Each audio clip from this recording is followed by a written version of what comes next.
are recording now. Okay.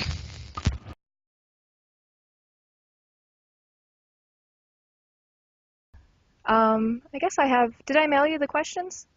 Yeah, I looked over them just a second ago. Okay, great. There's some interesting ones. Okay. Is there a particular one that you wanted to start with? One that you thought was more interesting than the rest? Probably whether or not I benefited from schizophrenia. I was going to talk about that a little bit. Okay, that sounds great. Okay. Well, I definitely do. Um, People say, well, I mean, I don't know what people say, but you always hear that they're more creative. Schizophrenic people are more creative. Uh-huh. With me, it's definitely an inspiration when I know that I have an active imagination, so I can draw from my experiences when I was really crazy, like 4 years ago, when I was seeing things and hearing voices and stuff, which I don't anymore because I'm on the medication and stuff. But I've written about both the experiences. I've written about recovery from schizophrenia with my family's help and being on Social Security. I've written a lot of nonfiction actually about like my ideas, and my ideas were what were driving me crazy. And so to get them out and publish them was really just like probably the best thing I've ever done. And I constantly have a running dialogue. A lot of people do. Mine's pretty insane. You know, I'm always talking.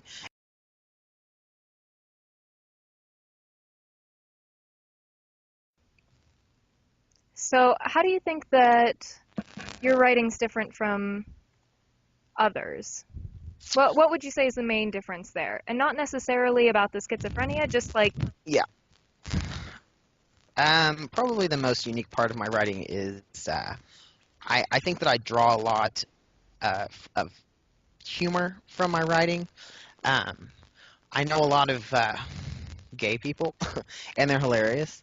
And so I think that if there's a certain amount of like irony, sarcasm, wit, or something like that, I think it's the most hilarious thing ever. But of course, I'm not a very harsh critic on myself, like some writers are. But I would say it was the sense of humor, the advanced sense of irony. hmm Um, I call it advanced.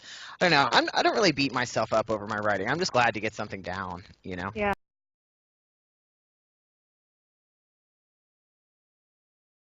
Have you noticed my amp yet? My Fender Oh, amp? hey, look at that. So you must play. Yeah, I have a keyboard. Oh, a keyboard. I wasn't expecting that. I was expecting a guitar. Yeah, this doesn't work for my keyboard. It's just there for looks, pretty much.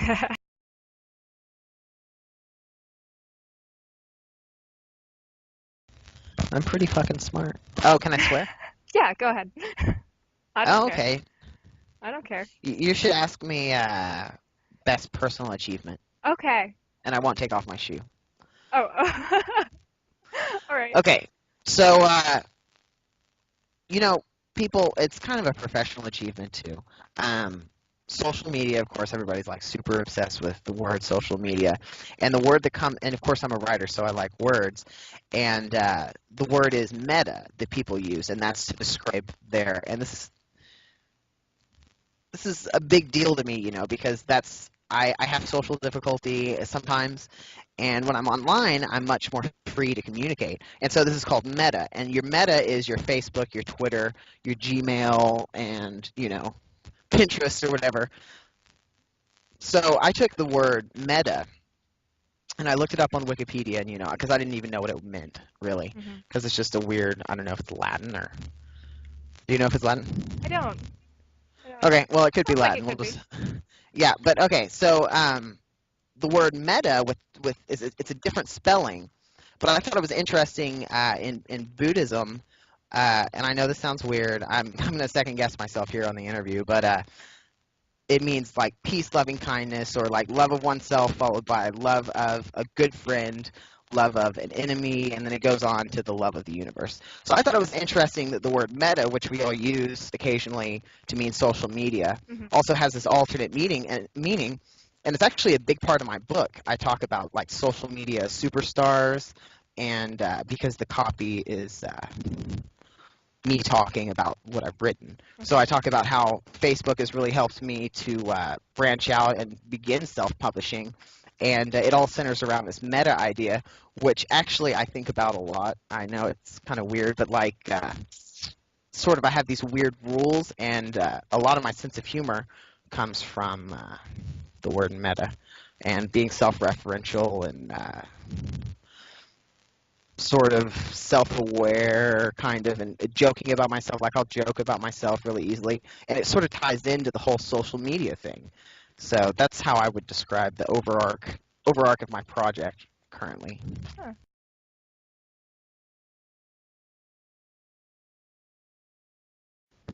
So, who do you think, whenever your stuff takes off, who would be hmm your target audience? Who do you think would be the most likely to buy into this kind of book?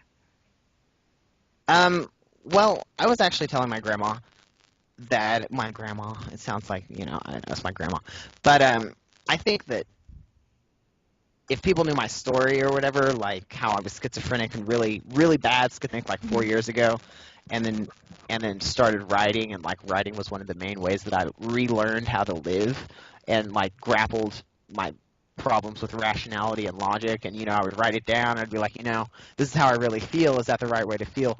And so, really, I guess the audience would be actually people who struggle with mental illness and like competency, because if they feel like they can't do anything because they have a problem with depression or bipolar or mania, which or schizophrenia, it's really possible to do something. And it's been really challenging for me. Like I started off writing horrible stories about my family because I hated them so much, and then I evolved past that. But now my family hates my writing, but I still like I managed to get online and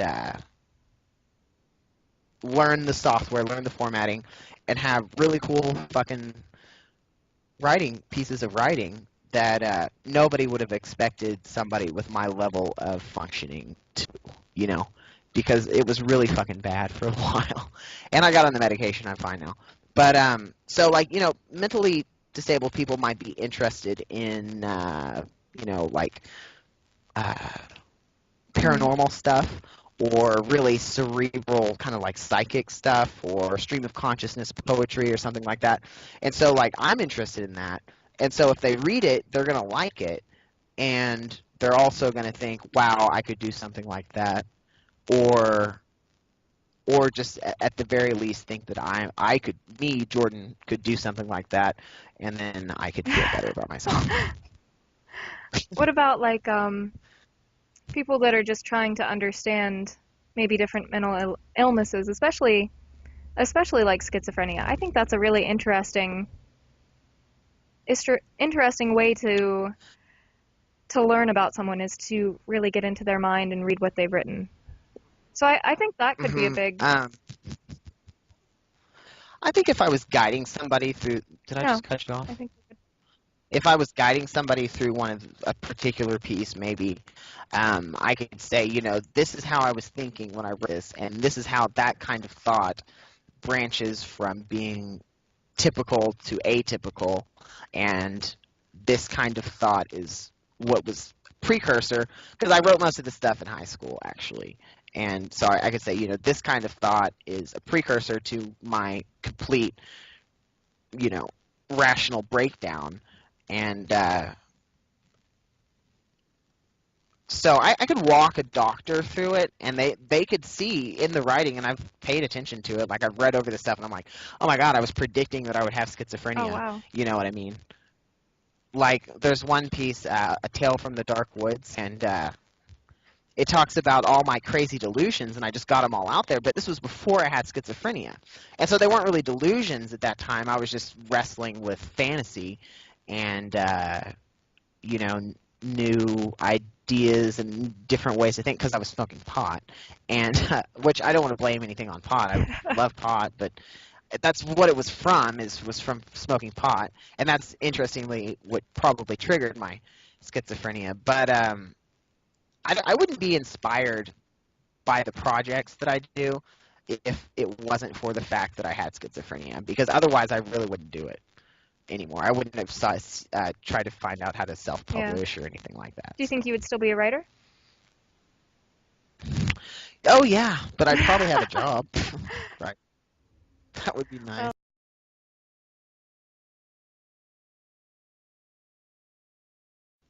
I did this thing with my friend. Well, I live in Oklahoma. Um, she lives in the city, and I live pretty far away. But we talked over the phone a lot, and I asked her mhm. to edit my book, and she goes to OU. So the question is, what is your writing process like, or um, what is the best thing that somebody has said about your work? Um, she read everything, and she was like, you need to take the horse fucking out. But otherwise, it's written really well, and she edited it. And I really needed somebody to read it because I didn't think that I thought that I was going to publish this huge 165-page anthology, and nobody was going to read it.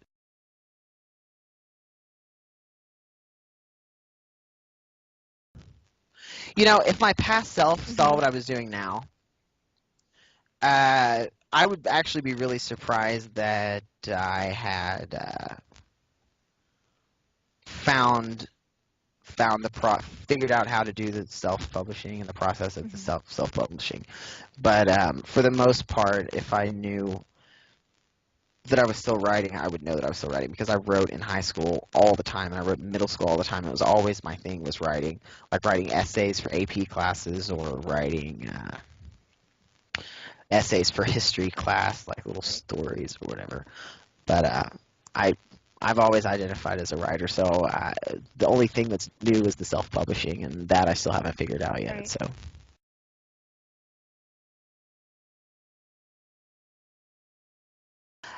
favorite books: Tolkien series, the Tolkien Lord of the Rings. Um, I really like that series because, like, when you're young, and I was in fifth grade when I read it, you want to get as many pictures, words, sentences, and ideas into your mind as possible. Because then when you're older, you have like that tree of neural pathways or whatever that you can use because you actually used your fucking imagination in elementary, and you weren't like everybody else, and you read the Lord of the Rings in the fifth grade. So like this is good, and there's nothing that is as gargantuan and complex as Tolkien's Lord of the Rings. So you have to memorize stuff and you have to imagine the most boring fucking descriptions and just pages and pages of description. You're using your imagination. You're really feeling, his work. And then the I movies, was just I didn't about to like. ask you, what did you think about the movies then? Yeah, well, yeah, the movies, they got worse, but they I sucked at the beginning. think part So. of the problem is you can't fit all of that into what, 3, 4 hours. There's just no possible way. Like they could do an art film in 3 or 4 hours that had like a perfect description of the journey to Mordor, but that wouldn't include anything else, and it would just be like these traveling hobbits, you know, killing themselves, trying to, you know, this is gonna sound really stupid, but I spoiled the book for my friend by looking in the. We were both reading it, looking in the uh, Oh index no. or the appendix, and I was like reading out loud, and I was like, "And Gollum throws the ring into the mountain of Mordor," and I didn't even know what I'd done, and he was like, started crying. He was like, Oh "You just ruined the no. book for me." Like, yeah, like so climactic. He throws a ring into lava. Any other books? Neil Stevenson, Oh Chuck yeah. Palahniuk. Uh, Yeah. everybody likes Chuck. Well, I mean, not everybody, because not everybody can read him while passing Yeah, are out. you thinking So, specifically the gut like, story? Yeah. yeah. Have you? I think maybe he was trying to shock people in such a way that only he could do, but it really got less shocking over time, and it's sort of just uh, blah now. I mean, it's like not as shocking anymore to me, so I don't really get much from Chuck Palahniuk. But Neil Stephenson's really good. He wrote this book called Mm-mm. Zodiac. Have you No. ever heard of that?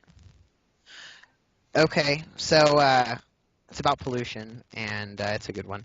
Uh, Snow Crash was written by Neil Stephenson and Mm-mm. Philip K. Dick. I really like Philip K. Dick. He's actually one of my favorite Yeah, authors. actually, as I was reading the one, I I apologize, I don't know the title of it, the one that you wrote about drug use. What's the title of that one?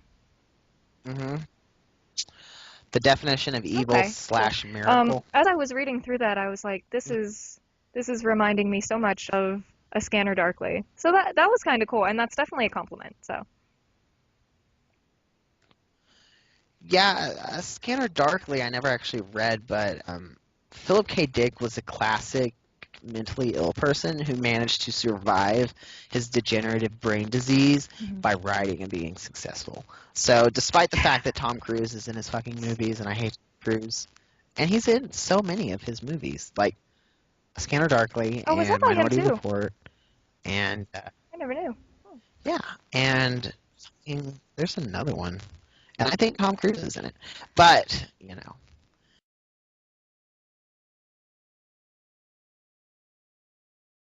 Mm. Are you ever jealous of other writers? No, and I don't know why. I think it's because I have too high of an opinion of my own writing. Um, I emulate authors a lot, and it doesn't have to be published authors. It could be blog writers easily. It could easily be blog writers, and I copy them, and I copy them almost stylistically. If stylistically you could copy somebody word for word, that's what I do, and that's how I learned how to write short stories, was by reading short stories and doing that. But I've never really felt jealous of a writer. Maybe I just have a really balanced personality, and that's what it is. It's not it.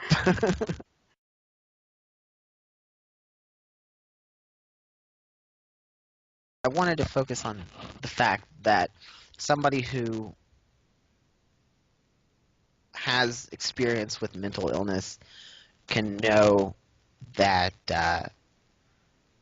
their mind really is limitless, and of course that's kind of hokey, Yeah. but it's true. And like if you can't go to work at Subway, because of your disability, you can still make the best sandwich ever. Just because you can't fucking go to work every day with all those people, you know. Not that you have a problem with people, but you might have a problem with people. Sometimes. I don't know.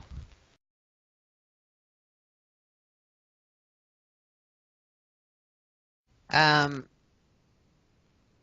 we'll just skip the writing part because I can't offer any advice on writing.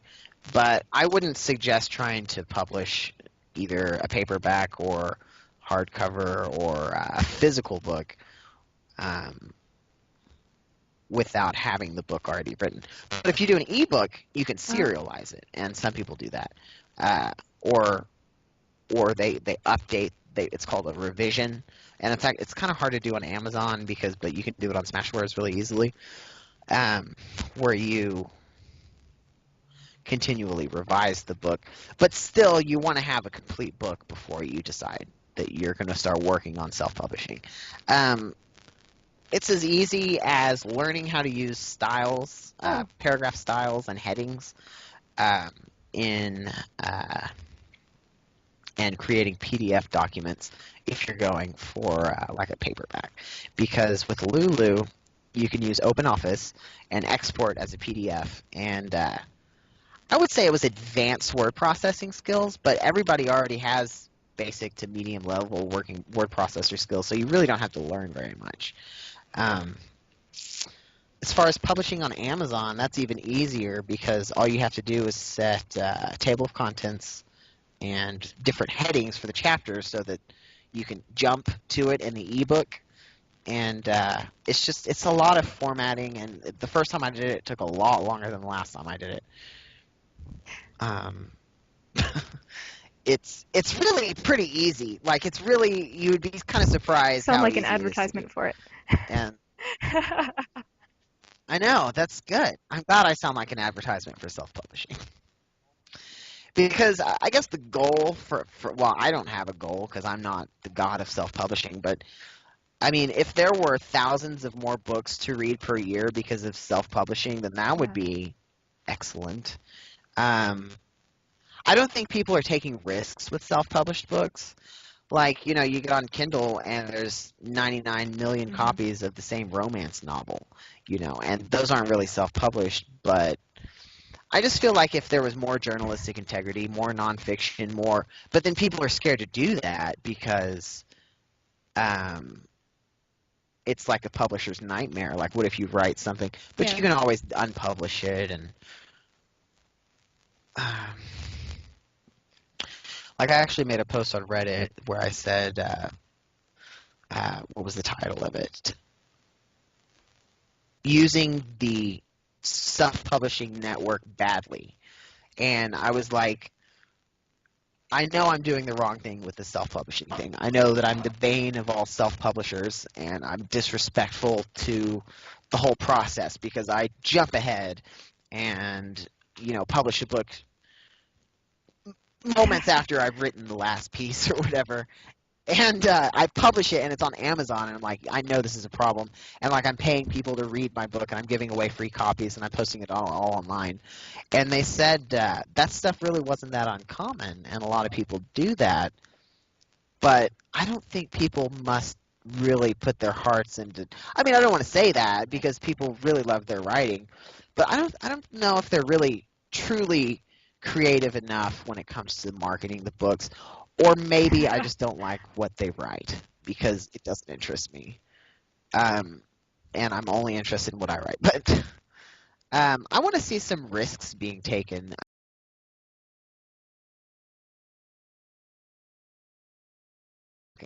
Like, I don't want to read a depressing book about the economy sucking. I'd much rather read a book about how somebody managed to make $1 million. I don't know, just something uplifting. You have all this potential to be read and to be seen, and it sounds like you have this formula, and you're like, well, the economy is important, so I'm going to make the worst novel ever with the worst character, that has the same thing that everybody else has, which is, I don't know. Like they're trying to connect. They're trying to connect to like the pulse of Hmm. what they see on the news, and it's really when you read the synopsis, you're like, that's formulaic. Like you watched a story on the news with Fareed Zakaria about innovation, and then you went and like you all but said innovation in this synopsis. And I don't know if that's really the right view to have, but I'm pretty fucking cynical when it comes to other people's writing, and that's why I never get Can we jealous of wrap up them. that question? Yeah. Yeah, All right. man, that took a long time.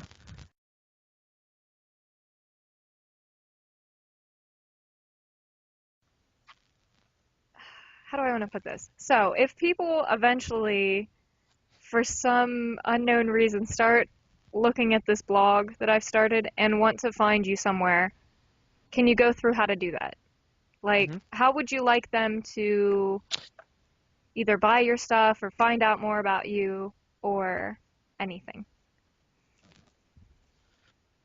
Um, I think the easiest way would be to search my pseudonym, which is Caesar Naples, like Caesar of Naples or Hmm. Caesar Augustus of Naples, Italy, or whatever. I don't know where it is. Um, I just randomly chose this name, and if you search Caesar Naples into Google, it shows my Google Sites page, my Smashwords page, and everything else. All right. So just Google is use your Google. friend. And then, what if they You're want to right. go and buy something? Do you have stuff online to buy? I would like them to not invest in the Lulu book, if they would, please, because it's not as good. So if they just get on Amazon and buy the most recent one, which is Caesar Naples Alive or Dead, or they could buy Caesar Naples Volume 1 and 2. That has the copy, Hmm. the meta copy that I was talking about. Um, where I refer to myself a lot, and it's just this big joke. Really, it's kind of funny. And then there's also on Amazon, it's Caesar Naples blog, and that is a transcription of my Oh. blog that I had when I was in high school. So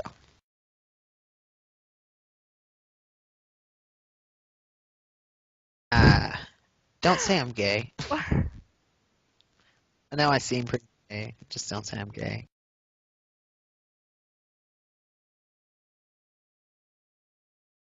I'm a pretty gross person, like you can't tell. But if somebody could could discern what kind of person I was from what I wrote, I think they'd probably see a psychotic individual for sure, which I'm going for. So I hope that you find it all really pretty insane.